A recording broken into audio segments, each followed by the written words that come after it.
What's the thing that helps you burn more fat, feel fuller for longer, get stronger, and build muscle? It's protein. Now, this is a fairly boring subject. However, I'm going to try and spice it up for you a little bit and educate you a little bit more on why protein's so important and how to get more into your diet, and also just give you a bit more awareness on how important it is for ongoing health, longevity, confidence, mental health, and being able to physically perform in life. So first off, a lot of people, it's a buzzword a lot of the time, protein. It's slapped on Mars bars these days, which is crazy. But what is protein? If you think about it like the blocks of a house, building blocks of a house, think about it like that. Protein is basically the building blocks of your body. Protein's main purpose is growth and repair. So as you exercise, you basically create micro tears in your muscle fibers, which protein helps to grow and repair back so they're slightly bigger and slightly stronger. I can say with honesty that over the last 2 decades, had I not been having adequate protein intake, I would not have been able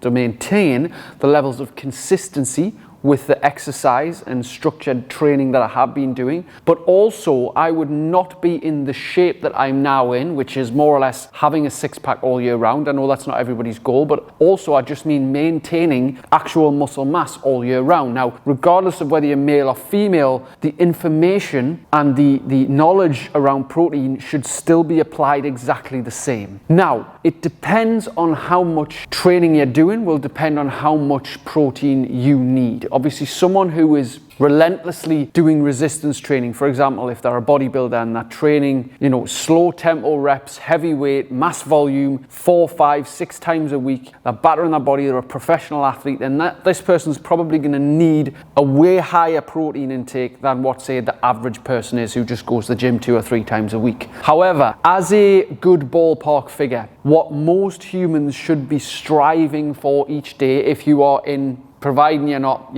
4 stone overweight, you sit at your job all day, you don't do any exercise, but even so, increasing your protein levels will be very useful. If you want to know the calculation on what people should be striving for, 1 gram per pound of body weight per day. Or you could say that as 2 pounds per kilo of body weight. If you are 100 kilos, for example, you want to be looking to get 200 grams of protein per day. Now, that is not easy, because what does 200 grams of protein look like? Well, if you consider a large chicken breast, there's 40 grams in that. So that would be the equivalent of 5 chicken breasts every day. That's a lot, right? But obviously, I wouldn't recommend doing that. You could split it through a few eggs on a morning, you could split it through a chicken breast on a lunchtime, a protein shake on an afternoon, and then on the evening you could have a steak or a fish or something like that. That's just a basic example, right? But why is it super important? Well, just as I said before, you got to think about protein like building blocks of your house. It's like building blocks of your body, right? If you were to build a house from scratch, obviously let's say you've got the foundation, right? That'd be called your skeleton, I guess. Let's say you're putting bricks on this house. Now, if you were to stack the bricks correctly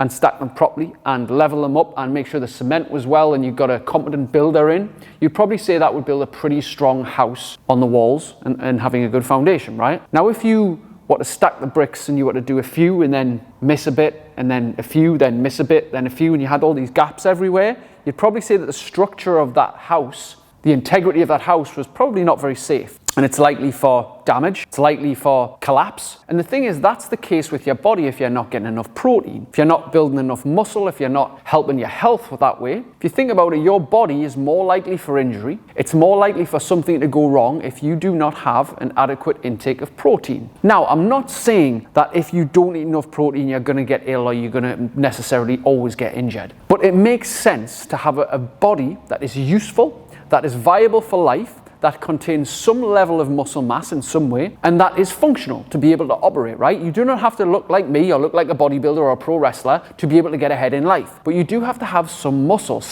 Being skinny and losing weight should never really be the full end goal. Being strong, being useful, being fit, being healthy should really be the goal, right? Because I've said this in a previous video, in between skinny and fat is fit and healthy. And you could put strong in there as well. But you can have fat, strong men. You can have lean, strong people. But I don't believe you can have skinny, strong people. Skinny means that they're basically carrying no muscle. they couldn't do a press up or a pull up, or they could hardly lift a weight, right? With protein being the main part of growth and repair for the body, that means when you exercise, protein will help you grow and repair the small tears that is created through some kind of resistance training, be it body weight training, kettlebell training, mountain climbing, martial arts, like all types of movement. As long as it's creating resistance through the body is resistance training, right? Running, not necessarily. That's more cardiovascular based, and it's not really going to build much strength or muscle mass, although it's a beneficial way of exercising and maybe something that could be incorporated into your routine. I don't really find running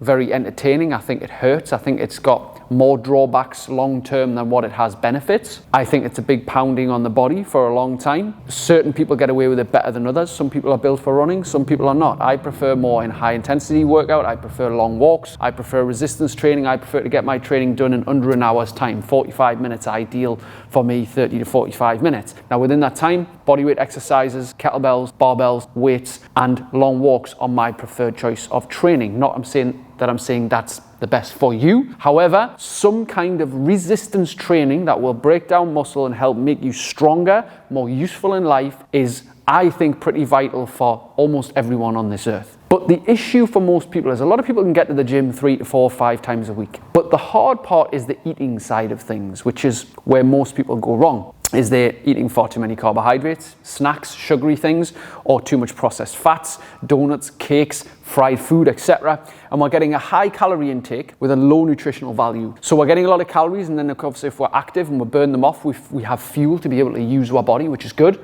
But ultimately we don't build muscle unless we have adequate protein intake, because the fat and the carbohydrates, although it'll feed the muscle for energy, will not help grow and repair the muscles bigger and stronger. Now, unless you are of the 0.0001% who have superior genetics, or you are on performance enhancing drugs, your muscle mass will likely take a hell of a long time to build. I've trained naturally for over 20 years, and even myself is not massively muscular. I just have quite a bit muscle because I've been training for so long and my protein levels have been constantly high. But for most people, they just get fat and confuse that with muscle. They call it bulking. A lot of the time it's just the muscles will grow slightly, but they put on a lot of fat because they just do the bulk thing, which is not necessarily the best way for getting in shape. Having more muscle mass through eating more protein and resistance training of some kind helps lower blood pressure. It's linked with that, which will improve insulin sensitivity, which actually could be linked to a lower risk of type 2 diabetes. And that also means as well that you can actually get away with eating more sugary things that you love when you have more muscle, because your body will utilize that better and more efficiently. So it makes sense to make building muscle and getting strong a priority in your life. There are several ways to build muscle. You could go through a barbell and bodybuilding routine, of 8 to 12 reps with a slow pace. You could lift a set of kettlebells fast and explosively in a Russian style or a competition style and build muscle. You could do CrossFit in an extreme style and do some deadlifts and burpees and sprints and bear crawls and pull-ups and build muscle that way. You could do it in a controlled manner of slow bodyweight training as well at the same time. Push-ups, pull-ups, squats, planks, and build muscle that way as well. The method varies, but the goal is always the same. Break muscle down, build it back up through protein. And the reason why we don't build muscle usually is a lot of people are good at the training, whatever it may be, but they suck at the diet. They can't get the protein levels up because it's hard, because it's easier to grab a slice of toast. It's easier to chuck a bowl of cereal together, right? It's easy. So how do you increase your protein levels? And again, why is it really important? Increasing protein, first off, I think is one of the easiest ways to do this is to get a start on it with a good high protein breakfast. If you're used to skipping breakfast, or you are used to having toast or cereal or a sandwich or a bagel from Starbucks on the go, or a Greg's for your breakfast, now this will come as a little bit of a hard thing for you to do. Switching from a high carbohydrate, high fat breakfast to a protein breakfast is often hard because some people don't have the appetite in the morning. Now, I don't want to eat when I first get up, and I actually don't. I actually wake up, I have a black coffee, I have my greens drink, I do a little bit of meditation, I go and coach my session with TST for an hour, I jump in the sea, I come back, shower, and then I have breakfast. I have breakfast approximately 2.5 hours after I've actually got up. And I feel like it then, and I have every day, 7 days a week, almost 365 days a year, the same breakfast. 6 whole eggs and 2 slices of gluten-free bread. I'm not going to go into gluten in this video. It's something that I've decreased dramatically in my life, which has had an absolutely enormous positive impact, and I will talk about that in a future video. But for now, let's stick to the protein. 6 eggs on a morning. Now, calorie-wise is quite high, but what you have to understand is everybody's protein intake in terms of how you get it is going to be different depending on what your goals are, what your weight is, what your current activity levels are. This is why my plan might not necessarily work for you, but I'll talk you through what I do, why I do it, and you can take some inspiration from it, you can take some knowledge from it, and you can create your own plan, and I'll tell you how to go away and even do this by the end of this video. So my breakfast on average, like I said, is 6 whole eggs in a scrambled format on 2 slices of gluten-free toast with a small amount of butter. In terms of calorie-wise, it actually equates to about 700 to 800 calories, my overall breakfast as a whole. Now, protein-wise though, if we just go on that side of things, it actually contains around 50 to 55 grams of protein for my first meal. So that's how I really up the initial protein target. So because right now I am approximately between 82 to 85 kilos, my average daily intake of protein for myself, who trains regularly, who his main goal is not really massive weight loss, my protein intake for the day should be around 160 to 170 grams per day, based on my body weight and my goals. So my body weight, like I said, is 82 to 85 kilos, so I'm going to double that. So 160 to 170, maybe 175 grams of protein per day. Now with my breakfast, I've already hit 50 to 55. So I still have to get in, what's that? Another 120 throughout the day. So how will I do that? Well, my lunch will be either 2 tins of tuna with a packet of rice and some frozen veg for lunch, or I'll get something like a packet of ham, which contains another 40 to 50 grams, like it would with 2 tins of tuna, and I'll put another 40 to 50 grams in for my lunch as well, adding on maybe an extra 9 to 10 grams with the rice, and you're looking overall an extra maybe 50 to 60 grams of protein. So overall I've had 2 meals and about 110 grams of protein by lunchtime. So over the course of the day, I still need to fit in another 70. How do I do that? Well, when it comes to the afternoon time and I've trained, I can throw in a protein shake. I prefer a bone broth natural protein shake, so I'm a little bit conscious about too much dairy in my diet, so I try to reduce that to a little bit butter, a little bit Greek yogurt, and maybe the odd bit of whey protein if need be, but the bone broth protein comes straight from the bone. It's higher in collagen, it's more natural, so I choose that. So I can add an extra 20 to 30 grams in the afternoon. And the last thing I can do is on my evening meal, I can have a slither of salmon or 2, or some mince or a steak, and I can up that by another 30 to 50 grams. So all in all, I can hit my whole protein intake in a day by simply sticking to a more single ingredient form of eating and having meals, structured meals, breakfast, lunch, dinner, and a protein snack like a drink during the day. And that's it. That's the simplicity of it. That's how you could maybe get yours, is split your meals into 3 high protein meals of say 50 to 60 grams with an added natural as possible protein shake. There's how you can get more into your daily diet. Without adequate protein intake, you won't build muscle mass. Again, if you're a female watching this, you're not going to get arms like me. I'd be a bit worried if you were, unless you were taking performance-enhancing drugs. Unless you were the 0.00001. Women talk about having more protein and lifting weights as getting bulky. That never happens. It only happens if you're taking steroids or if you're really getting fat because you're eating too much more. Women don't get like this. There is the 0.00001% of women who have extreme genetics who may get like that. I'm telling you now, that's not you. So don't avoid it and don't shy away from some kind of kettlebell resistance training, whether it be body weight or don't just stick to one form of training because you think that you're going to get bulky as a woman. You're not. Increasing protein and muscle mass can actually, reduce the likelihood of falls when you're older. It can reduce the likelihood of arthritis and developing at a later age because it improves your bone density. It helps support your joints. When you have more muscle, you're more useful to the world. You're also more confident as well because you look better in clothes. Your clothes fit better when you have a more muscular body. So it makes sense to be increasing your protein levels to be able to build and maintain the muscle mass and also at the same time lose the fat. Now the great thing about adding more protein into your diet, right, is that it helps keep you fuller for longer. Most people don't realize this. Is like, if I was to ask you to eat 2 full chicken breasts, you'd be like, you could do it, but you'd be full. really full, you'd be like, God, I'm full now. But if I was to ask you to eat a packet of Maltesers, and then a packet of Doritos,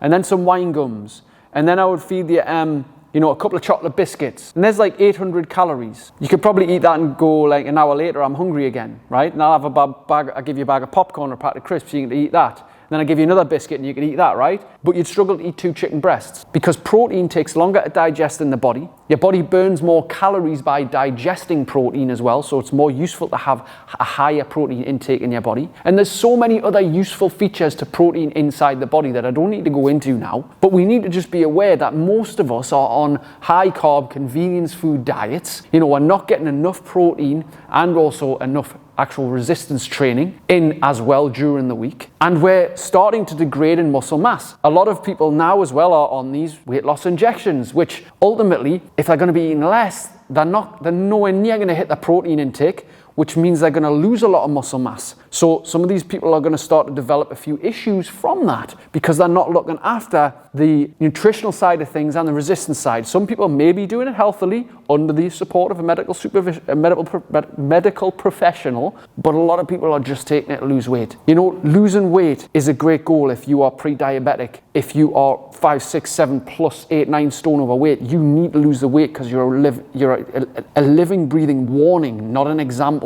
But if you just need to lose a bit fat, you've got a couple of stone to drop, the goal should be get fit, get healthy, get strong. And even these people who have 8, 9, 10 stone to lose, the goal should not just be lose the weight. That's the initial goal, but the long-term goal can't always be lose weight, lose weight, lose weight. The long-term goal should be get strong, get fit, get healthy. And I believe, and I know a lot of people will resonate with this, especially if you're a little bit somewhat knowledgeable on the subject of health, nutrition, muscle, protein, etc., that you need a good level of protein in your diet to be able to maintain and sustain a decent body. There is not many people on a very low protein diet that have a great body that is functional and useful. We need to be looking into ways to increase, and there is a lot of, obviously I can't comment on vegans because I'm not one, but I do know that there's a lot of research now to say that meat shouldn't be demonized. Meat can be very healthy if you get it from the right source, and a vegan diet can actually be quite detrimental in many ways over time. There's a lot of scientists put a lot of research behind this in terms of why meat is so good for us and why we need to be varying the sources of meat and fresh fish and things like that into our regular diet to make sure that we are hitting an adequate protein intake. But the main focus on all of the videos that I've produced over the last decade plus is to try and help educate you a little bit more on something that's going to produce a result for your life. Now, you can go away and find out your own protein plan. The best way to do this is to think, right, what do I already like? That's protein based. That's single ingredient, because those are always the healthiest sources. Could I catch it and kill it? Could I pick it and eat it? Are the two things that you need to ask yourself when you're looking to get into healthier eating. And could I catch it and kill it? Though I don't really like that analogy because I am an animal lover, believe it or not. I do eat a high protein diet. I understand it's the way the world works. I don't agree with animal cruelty or anything like that. I choose to eat a high protein diet because of the health benefits that it brings and the results and the impact that it has on my life. We need to be looking into increasing our protein levels daily by whatever means possible. Yes, there is ways to do it by getting a high protein Snickers bar, although I would never really recommend that because there are certain ways that these food companies can get around these things. All they really need to do when they slap high protein on something or protein Mars bar is just make sure there's a bit extra protein than the rival product. So a Mars bar and a protein Mars bar might have an extra 5 grams or 6 grams of protein in whatever it is. But don't be fooled into thinking that's a great source of protein or it's going to contribute, because you've got to think about all the other shite that's in there as well. Not to mention the calories overall. Like, it's going to be way better for you to eat more chicken, more beef, more turkey than it is to have more protein Mars bars or Snickers. You probably already know that. It's common sense, but sometimes we'll get roped up into thinking that's easier if I can just grab this Mars bar and increase this rather than having to cook that chicken breast. But when you go out, think about if you go to Asda for your lunch, there's always a supermarket near, right? What about the hot chicken counter? Get a half chicken and some fruit for lunch rather than going for your typical shite sandwich which has got a tiny teeny slither of chicken and just loads of slapped on mayonnaise and a slice of stale bread and a packet of crisps. It's a high carb, low protein meal. Why don't you go high protein with a nutritious carb like some bananas and berries and have that as a very nutritious, filling and actually quite nice lunch? There are ways around improving your protein. Getting it in first thing in the morning if you can is great, and in spacing it out through the day so you can try and hit the level that you can hit. Now, if you are 4 stone overweight and you weigh 150 kilograms, for example, looking for you to get 320 grams of protein in a day is going to be very, very difficult. So I wouldn't use that calculation for you. What I would do though is, if you're wanting to lose weight, tone up and get in shape, is I would use your target weight and hit that in protein levels on a daily basis. So let's say that you are 150 kilos and your goal would be to get to 100, your overall goal over the next few years, right? You should look to getting up to that target in protein. So you could double the amount of protein per kilo of body weight. So if you are 100, if you're 150 kilos and you want to be 100, that would be approximately 200 grams of protein per day. That is doable. So every day, strive to eat your target weight in protein. That will massively help you increase the protein levels and the fullness and satiety levels, so you consume less of the carbohydrates and fats and sugars because you're so full of the protein. It will give you a target to hit. That means you're actually going to be eating more, you're not starving yourself. And it's also going to be something that's going to help contribute into your overall calorie deficit so that you are more likely to lose weight, hit your goals and feel great in the process. Alongside with that, you can obviously add some training in, and whatever that looks like to you, whatever you like. I always recommend some form of resistance training, be it body weight, kettlebells, dumbbells, barbells, maybe a little bit running here and there, or anything that gets you active though is important when you're a really overweight person. But when you're looking to tone up a bit more, you've got to be a little bit more specific on the style of training you're looking to do. But more importantly, no matter what training you do, you are never going to build muscle unless you have an adequate and well stacked protein intake. And this is an everyday job. You can't just do it Monday to Thursday and eat shit Friday, Saturday, Sunday and expect to hit your goals and look great. You're going to have a part-time body if that's the case. So if you want to get a handle on this, you start low. You start slow. You start with where you are with what you've got. Start just changing your breakfast up. At first, it's going to be super fucking hard if you're going from protein levels of 40 grams a day to try and hit 200. Really hard. So why don't you just say to yourself, every morning I'm going to hit 50 grams of protein with my breakfast. Or you say on me, even a meal, I'm going to make sure I hit 50 or 60 grams of protein. Now, there is also a lot of talk about your body can only absorb a certain amount at a certain time. There's a lot of studies being done to say that that's not really the case. There are several people who fast and have one meal a day and have all that protein in one go, but it would be more useful for your digestive system and your body to be spacing the meals out if you're on a high protein diet. But also, you look at a lot of these bodybuilders, some of them have 90, 100 odd grams of protein per portion, and they're jacked and stacked and carrying a lot of muscle. So don't believe that your body can just absorb a certain amount. You could probably take on more than you think. It's just very, very difficult to get high quantities of protein in one go if you're not used to it. It's very, very difficult to eat. But on that note, if this video has been really useful for you, hit that share button, hit that like button, drop me a little comment below and let me know what's been the biggest takeaway for you, the most useful point of this, and I will see you on the next one. If you'd like to learn how to create outstanding levels of energy, motivation, and self-control, my second book, Supercharged, the modern day guide to doing exactly that, is out now.